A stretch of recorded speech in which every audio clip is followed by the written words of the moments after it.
பலூனுக்கு காற்று ஏற்றும் சிலிண்டரால் நடந்த அசம்பாவிதம்.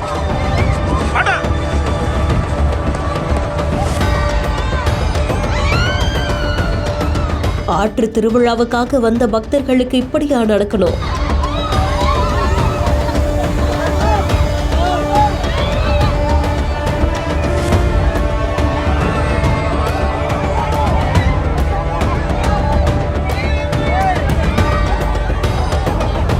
திருவிழாக்கள்ல குழந்தைகளுக்கு மகிழ்ச்சியை கொடுக்கக்கூடிய ஹீலியம் பலூன்கள் இப்படி உயிரையே பறிக்கும் அளவு செல்லுன்னு யாருமே எதிர்பார்த்திருக்க மாட்டாங்க. கள்ளக்குறிச்சி மாவட்டம் மணலூர்பேட்டையில தான் ஆற்று திருவிழா நடந்திருக்கு. ஆஞ்சநேயர் கோவிலுக்கு பக்கத்துல இந்த திருவிழால கலந்துக்கிறதுக்காக ஏராளமான பக்தர்கள் வருகை தந்திருந்திருக்காங்க. அப்போதான் திடீர்னு திருவிழாவே அதிரும்படியான சத்தம் ஒன்று கேட்டிருந்திருக்கு. பலூன்களுக்கு ஹீலியம் காற்று நிரப்புறதுக்காக வைக்கப்பட்டிருந்த சிலிண்டர் ஒன்று திடீர்னு வெடித்து பெரும் விபத்து ஏற்பட்டதா கூறப்படுது. இதுல 52 வயதான கலா அப்படின்றவங்க சம்பவ இடத்திலேயே உயிரிழந்திருக்காங்க.